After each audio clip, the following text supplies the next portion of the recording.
Lección 15. Abandona la zona de soledad. La tendencia a comer demasiado no guarda relación con los alimentos, sino con las relaciones. El exceso de peso ha venido siendo a cierto nivel una afirmación de tu inaccesibilidad. Al sentirte separada de los demás, has construido un muro. Después, por culpa de esa barrera, te sientes aún más aislada de los demás. La separación se ha convertido en una constante, no solo en relación con el peso, sino con otros aspectos vitales también. A medida que averiguas de cómo alejarte de las otras personas, tanto en aspectos importantes como en pequeños detalles, ese muro físico y energético fue creciendo a tu alrededor. En ocasiones, tal vez respondas con una negativa irracional a las oportunidades de vincularte con el prójimo. Otras veces, una afirmación entusiasta e impregnada de necesidad te aísla tanto como la negativa anterior. Has perdido el rumbo interno y externo. Debes abordar el problema de tu inaccesibilidad o no serás capaz de encontrar el camino aunque pierdas peso.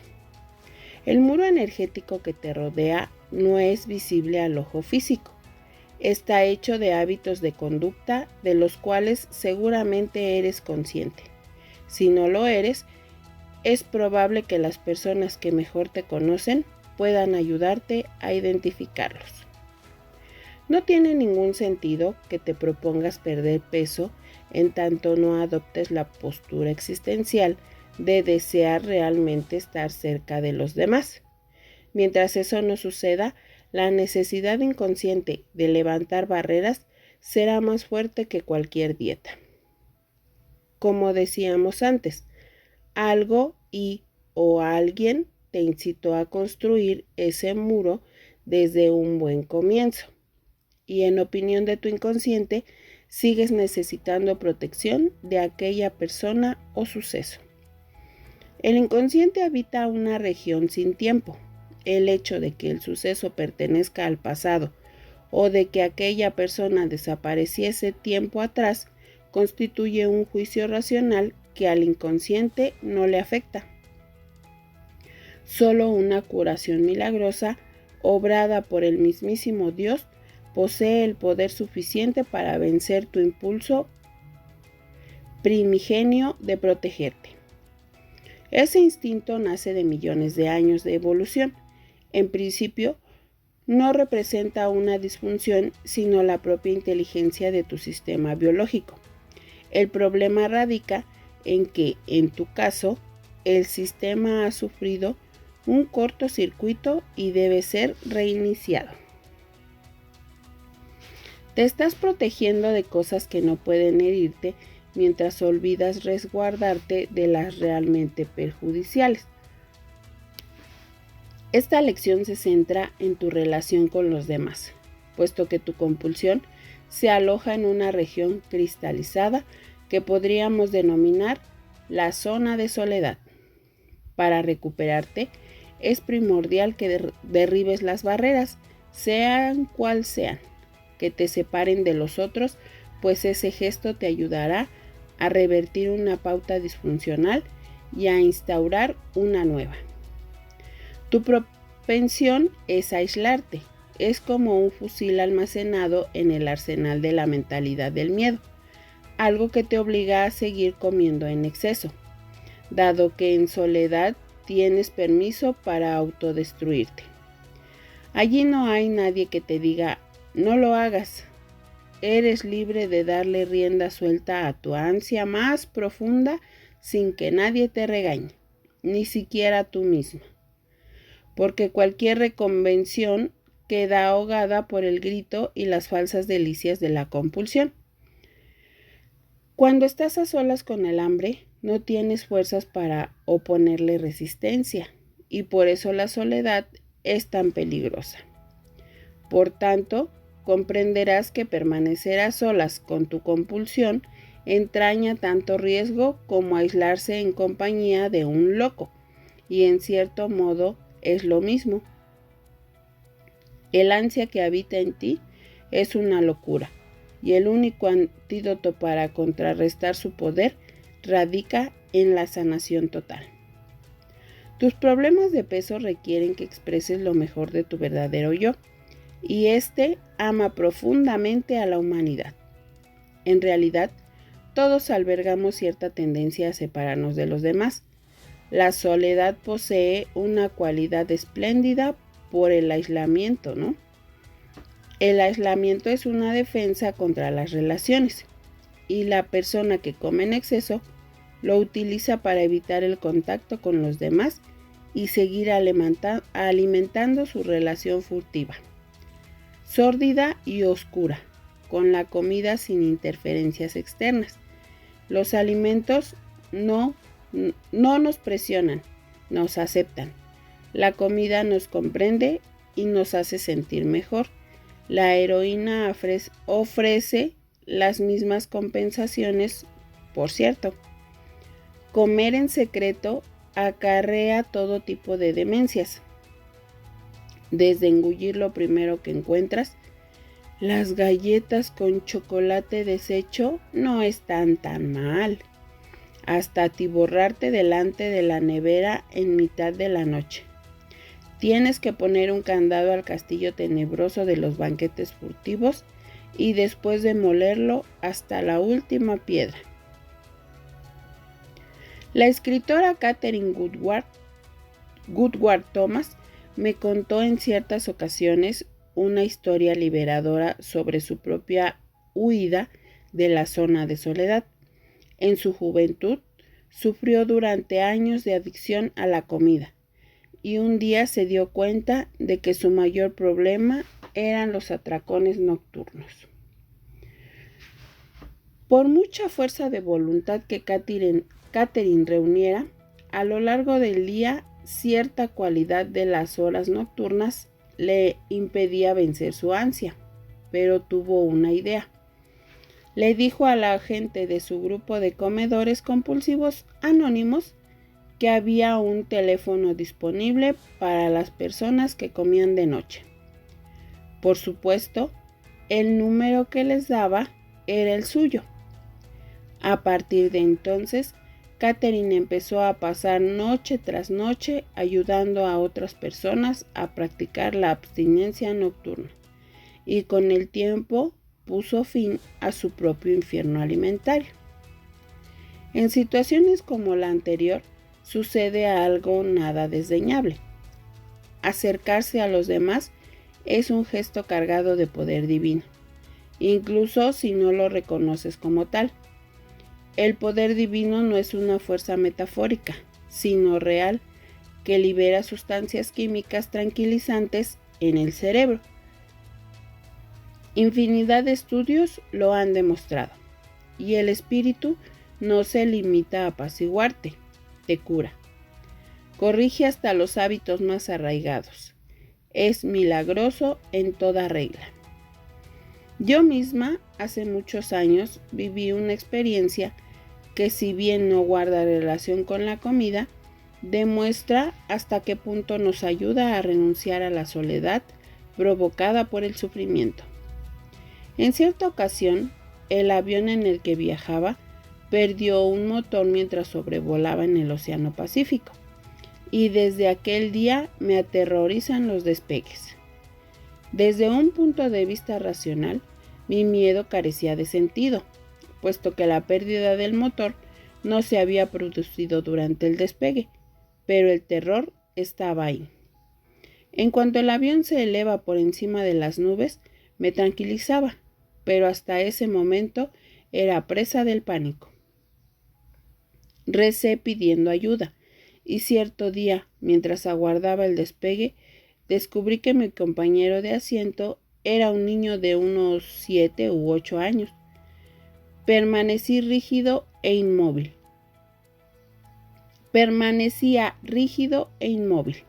y advertí que luchaba por contener el llanto. Lo miré y pregunté con amabilidad: ¿Viajas solo, cariño?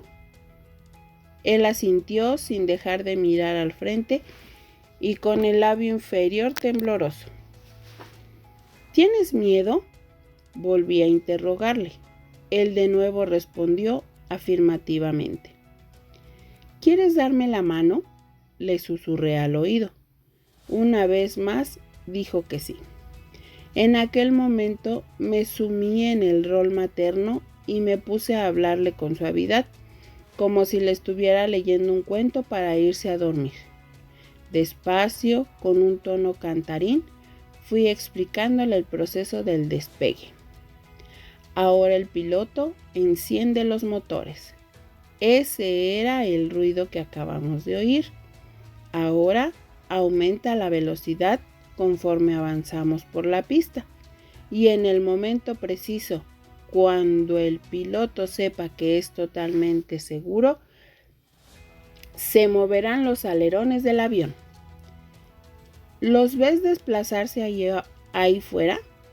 Eso dará impulso al avión y lo ayudará a ascender al cielo. ¿Ves? ¿No es precioso? El piloto es una persona maravillosa que se ocupa de todo y sabe lo que hay que hacer para elevar el avión al cielo y mantenernos a salvo. El pequeño pareció aliviado, y no fue el único. Alguien hubiera podido pensar que yo era un ángel enviado para consolar a aquel niño, pero sin duda él hizo lo mismo por mí. Desde aquel día ya no temo los despegues. Mi patrón de ansiedad cedió por completo. Cegada por el miedo, busqué asidero en el amor, y el terror desapareció.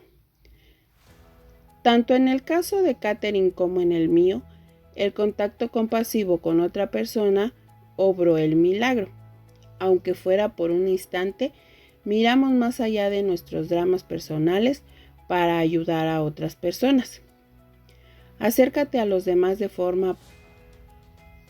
Acercarte a los demás forma parte íntegramente de tu proceso de curación, igual que el aislamiento contribuye a tu enfermedad. El hábito de recluirte se originó hace mucho tiempo y se ha convertido en terreno abandonado para tu compulsión. A la mente que opera desde el miedo le basta un solo instante para traerte a su guarida, al escondrijo secreto donde nadie más puede entrar. Y en ese momento, la comida y tú tenéis vía libre. El objetivo de esta lección es empezar a desmontar este hábito de aislamiento, a ayudarte a salvar el muro que te separa de los demás y a crear un patrón de acercamiento en aquellas regiones de tu corazón que están entumecidas. Este rediseño es tu puerta a la libertad. Tal vez te estés diciendo que mantienes unas relaciones maravillosas con los demás, y es posible que así sea. El aislamiento, sin embargo, actúa como una brecha que interrumpe lo que, en otro caso, sería una constelación maravillosa de relaciones humanas. Deberías desarrollar el hábito de, en el momento en el que te aíslas, acercarte a otra persona. Al conectar con otros seres humanos, le quitas poder al portero que vigila la entrada de tu zona de soledad. El tipo de gesto que te rescatará de momentos así puede ser una oferta de ayuda a otra persona o sencillamente una expresión de la propia vulnerabilidad. Por ejemplo, sé que tienes turno doble el sábado. ¿Quieres que me quede con tu hijo? O algo parecido. Hoy tengo un mal día, solo me apetece charlar. Tal vez te consideres una persona muy servicial. Es probable que los demás, al referirse a ti, te califiquen de cualquier cosa salvo de poco atenta. Sin embargo, cuando hablas de desconexión, no nos referimos solo a desatención a las necesidades de los demás, sino también a las propias. Tampoco a una falta de amabilidad abierta, sino a mero desapego.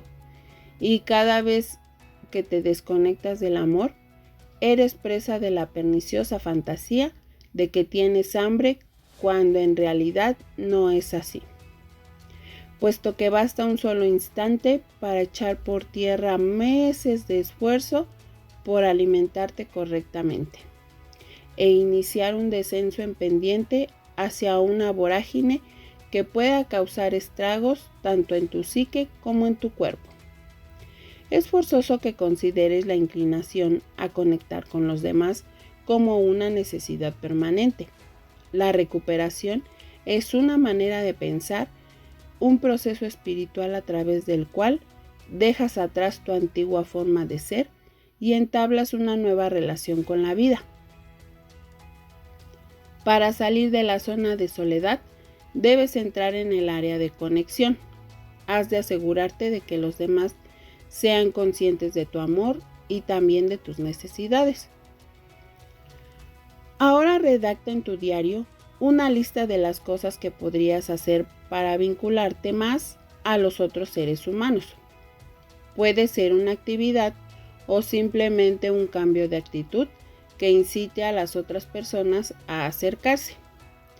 2 acontecimientos en mi propia vida me ayudaron a llevar a cabo esa transformación.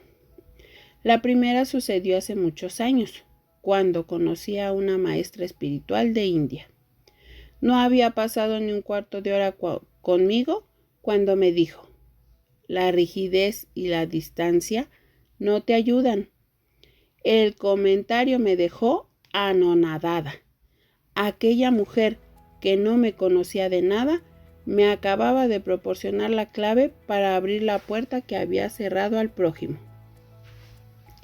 Con la intención de defenderme, había cerrado el paso al amor. Las razones de mi desapego no tenían importancia. Que me sintiera abrumada por las necesidades de los demás, o herida por su conducta, o que albergara el deseo de tener más espacio propio. Lo que importaba era una cualidad que mi personalidad había desarrollado para evitar que los otros me hiciesen daño. Y uno provoca precisamente aquello de lo que más se defiende. Al tratar de protegerme de los demás, me estaba asegurando de que me hiriesen, pues mi actitud rígida y distante provocaba críticas y desplantes. Comprenderlo me proporcionó la libertad necesaria para cambiar. Y uno provoca precisamente aquello de lo que más se defiende. Al tratar de protegerme de los demás, me estaba asegurando de que me hiriesen, pues mi actitud rígida y distante provocaba críticas y desplantes. Comprenderlo me proporcionó la libertad necesaria para cambiar. La segunda situación que me ayudó a disolver el muro que me separaba de los demás fue un comentario de mi hija. Dijo algo de la frialdad con la que recibía a las personas que acudían, o que les firmase un libro después de mis conferencias. Nerviosa le pregunté: «Oh, Dios mío, ¿no soy educada?». Ella contestó: No es eso, mamá. Sí que eres educada, pero siempre actúas igual. Eres graciosa, pero no personalizas. Te muestras simpática con la gente, pero no dejas entrar a nadie. Reflexioné a fondo acerca de las palabras de mi hija. Comprendía hasta qué punto me estaba privando del amor al ocultarme tras un muro de profesionalidad. Aquello no significaba que debiera renunciar a poner unos límites sanos, pero sí que había más amor a mi alcance del que me permitía experimentar. Y siempre que renunciamos al amor, recreamos el trauma que nos llevó a aislarnos de buen comienzo. Desarrollar un vínculo más profundo con los demás no es algo que puedas tachar de tu lista de tareas pendientes. No es un trabajo que puedas acabar, ni una medicina que puedas tomar y devolver al armario cuando la enfermedad desaparece. Este gesto como todos los que abordamos en el curso, requiere un trabajo de toda una vida. Sé que una vez iniciado, jamás terminará. Es un viaje no solo para solucionar los problemas alimentarios, sino para traer más luz a la propia existencia. Es un camino al núcleo del amor hacia los demás y hacia una misma. Cada jornada que dedicas al amor es un día en que la locura tiene cerrado el paso. Podrá llamar a la puerta, pero no entrará. Cuando conectas a niveles profundos con otra persona, el hechizo de la compulsión se rompe. Igual que una persona sabe que no debe dormirse a temperaturas por debajo de 0, debes asegurarte de no bajar la guardia ante los peligros de la gran soledad. Cada día anota en tu diario en qué situaciones has permitido la entrada a los demás y en cuáles los has dejado fuera. Explora qué aspectos de tu personalidad y de tu estilo de vida tienden a poner más distancia de la necesaria con el prójimo. En qué situaciones los límites que estableces son más disfuncionales que sanos.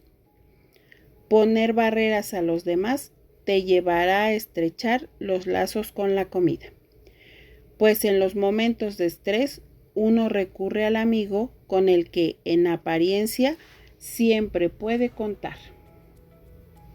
En realidad, estás vinculada espiritualmente con el prójimo, tanto si te alejas de él como si no, porque las relaciones solo existen en el plano mental.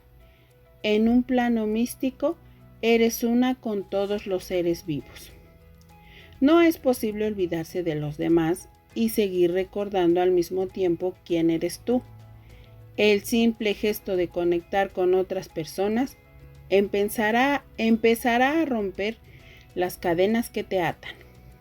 Siempre que el vacío se apodere de ti, cada vez que te sorprendas a ti misma buscando la soledad para poder engullir veneno, llama a alguien, sal a dar la vuelta, envía un correo electrónico, muévete. Cuando te mueras por comer alimentos ricos en almidón, igual que un adicto al crack, haz cualquier cosa, por mínima que sea, por conectar con otra persona de manera amorosa.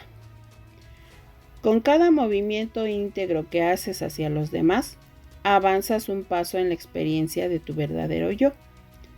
Poco a poco, transformando tu reacción ante las diversas situaciones, estableciendo un contacto humano sano tras otro, cerrarás la puerta del castillo del terror a tus espaldas y nunca volverás a entrar en él. Y desde el lugar elevado al que accederás, el claro donde ninguna obsesión te molestará, recordarás el infierno que has vivido y experimentarás un gran sentimiento de gratitud por haber sido liberado de él. Y albergarás un hondo deseo de pasar el resto de la vida siempre que surja la ocasión, ayudando a los demás a seguir tus pasos. Con el tiempo, el castillo psíquico que albergaba tu infierno será demolido y jamás nadie volverá a habitarlo. El paciente en recuperación reconoce a otro enfermo y cuando está resuelto a curarse, se asegura de que ninguna persona en su misma situación se sienta privada de amor. A menudo bastará con una sonrisa de aliento o un cielo para sanarnos, a ambos impregnará el ademán. Recuerda devolver el diario al altar cuando hayas terminado. Reflexión y oración. Cierra los ojos y relájate para crear un espacio mental sagrado. Pídele a la mente divina que te revele los problemas de relación que debes solucionar. Diversas imágenes acudirán a tu mente, situaciones en las que podrías mostrarte más vulnerable o más atenta, aspectos de tu personalidad que mantienen a los demás a raya. Ruégale que te demuestre cómo te ven los demás y cómo puedes expresar mejor quién eres en realidad. En ese espacio sagrado de tu mente, dejarás de ser alguien que evita el amor para convertirte en alguien que lo acepta, lo recibe y está tan llena de él que no necesita nada más para sentirse saciada. Dios querido, te ruego que derribes los muros que me separan de los demás y me aprisionan en mi interior. Te suplico que cures mis heridas y abras mi corazón al amor. Ayúdame a conectar con los demás para que no me sienta aislada. Sé, Dios mío, que cuando estoy sola tengo miedo y cuando tengo miedo me autodestruyo. Te pido no volver a sufrir lo que ahora padezco y he padecido. Amén.